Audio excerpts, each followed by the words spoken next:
Top five, top five, top five. So the topic, we'll back with another video. I'm Strange Wang. He is Nate. Today we're doing top 5 Paul Rudd movies in honor of Ghostbusters Afterlife. That's not what it's called. Fuck. Ghostbusters 2, Frozen something, Frozen Empire, maybe. I don't know. I'm going to go see it. The first one, the rebooted, whatever it's called. The one Paul Rudd in it last time was pretty good, Afterlife, so this one should be okay. I hope so. But he'll tell you how our top 5's working, then we'll get into it. He's going to start with his 5 and 4. I'll give my 5 and 4, 3-2, 3-2. Then we trade off number ones. We also have something called the Zemeckis rule, which just means if we both have the same movie on our list, but one person has it 2 spots or higher, then we only talk about it once.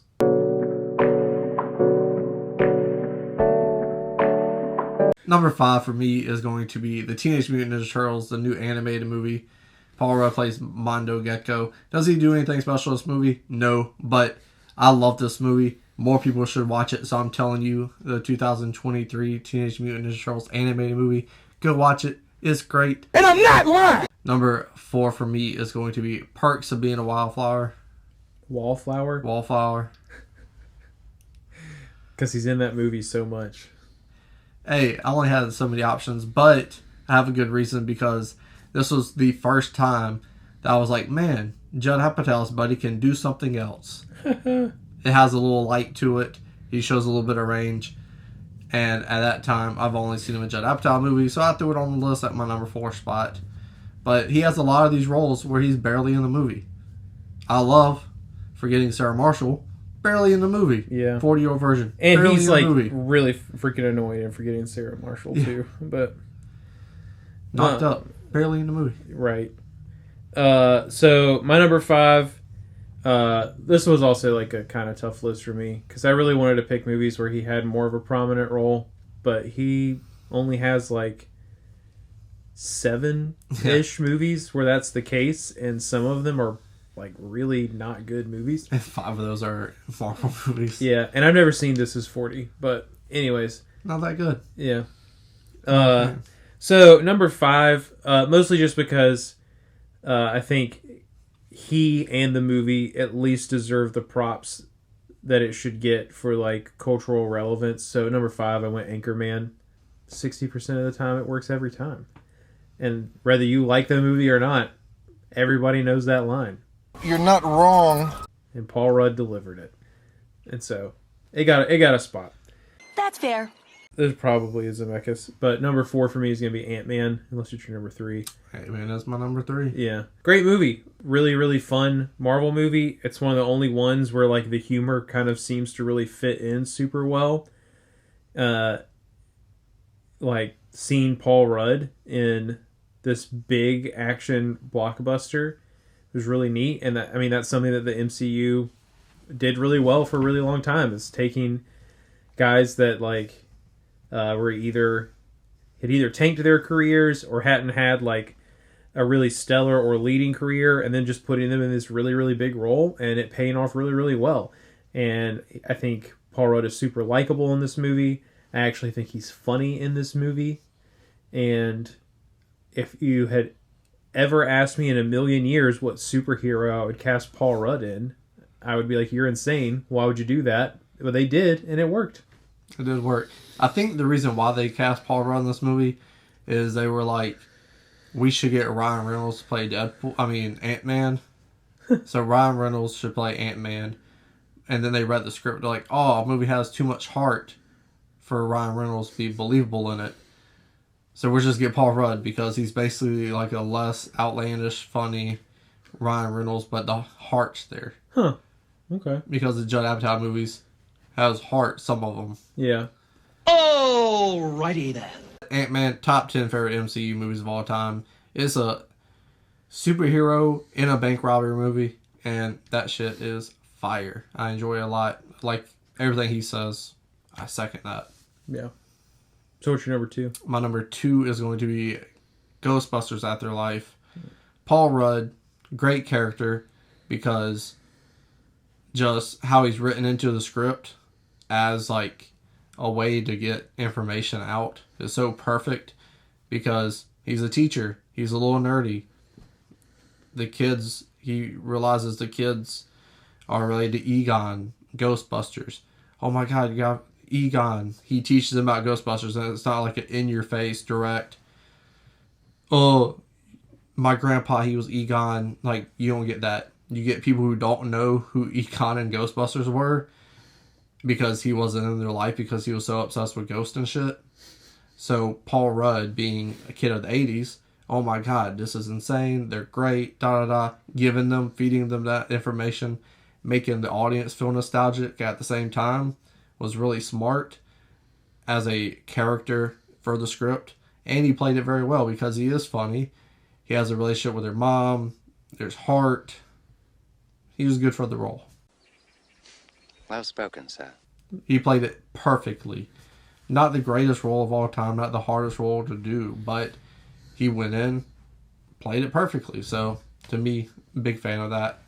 It's going to be interesting to see him in the second one because what new information can he bring to the table? So, like, where's his character going to be at this time? So. Yeah, never saw it. Pretty good. My number 3 is I Love You, Man. I love movies about friendship. They don't really make a ton of movies. Most movies about friendship are like high school age, like college age, sometimes middle school age. So the fact that they made a movie, which is not an uncommon thing for Apatow and his production studio to do, about like life as an adult and like how you still kind of have to work these things.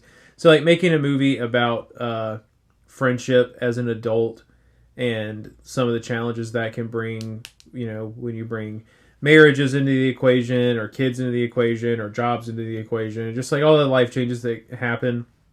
When you bring all those things to the table, like not many people really make movies about that. And so I really appreciate that aspect of it. I feel like Paul Rudd and Jason Segel had some good friend chemistry in this movie, and everybody knows I slap at the bass. Except him, apparently. But I ain't never seen that movie. no, I think you'd like it okay. Mike, maybe. And then my number 2, and now we're into like the only 2 like leading Paul Rudd movies that I actually like. Number 2, Role Models. I freaking love this movie. It just came out at the right time for me to really, really appreciate it. Like Monster energy drinks was like the coolest thing in the entire world. So the fact that they work for Minotaur and he's a sales rep for them and all that stuff. Did you have to Google that? No, I remembered it. I remember Sean William Scott in that dumb I mascot costume thing. I love that. Yeah. Oh no, I remember Role Models well. And they got the truck and all that, or the van or whatever it is, and all that stuff. So yeah, him being stuck in this like dumb sales reppy role where he has to go to high schools and peddle liquid cocaine to kids is hilarious.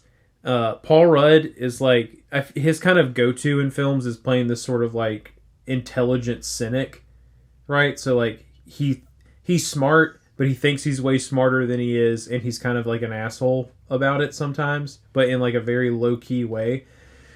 So like his relationship with his ex in the beginning, and him just being like shit talking Starbucks for calling it a venti, thinking that he's like so right. I always loved as she walked out the door, her screaming that like venti means 20, asshole. It's 20 ounces, and then him having to realize that he's an idiot.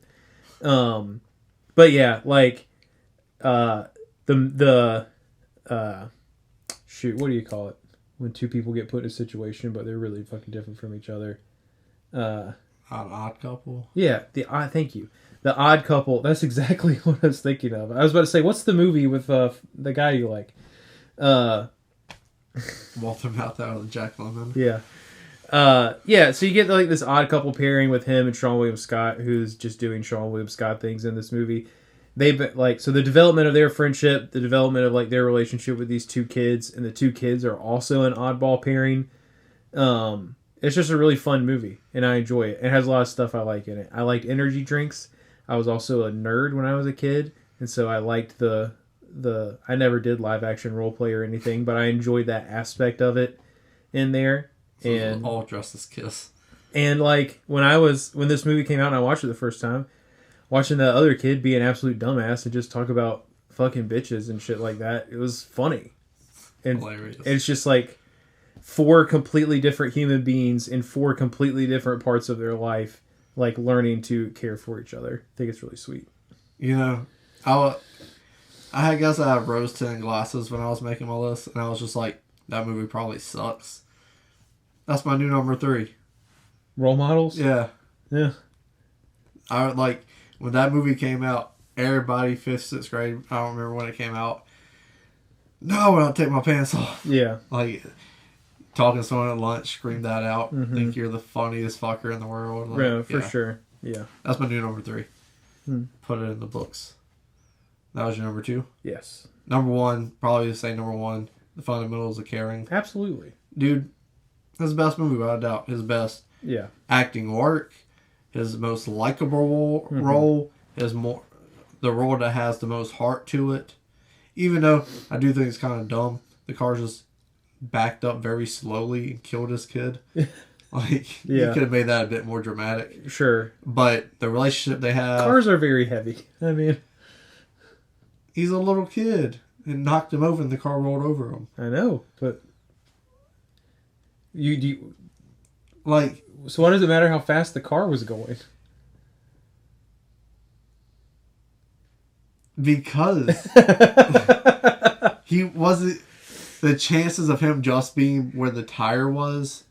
So you saying the car knocked him over flat and rolled over him all of the way. That's like a thing that... While Paul Rudd was running to the car to put him stopped. Yeah, that happened to... Paul Rudd was that far away. I know you have no clue who this is, but that happened to Stephen Curtis Chapman's kid. You're right, I do not know who that is. Yeah. Well, technically, one of his teenage sons was driving it, but he, like, very slowly was backing out of a driveway and ran over, like, their youngest kid. Killed him. Now, if it was like... He tripped and, like, it ran over his head, that's different. He was picking something up. Yeah. And most time, you're telling me a tire is about that big. It's a car tire, so a little bit smaller. Bro, you have all that room for him just to, like, barely miss him. That's the whole time I was like, you tell me that little fucker just couldn't just lay down and let the car go over him? And He's a kid! Like, you think he has that, like, spatial awareness? No, he's scared. He's The kid deserves to die. That's what I'm trying to say. Fuck that kid. He's a fucking idiot. God damn!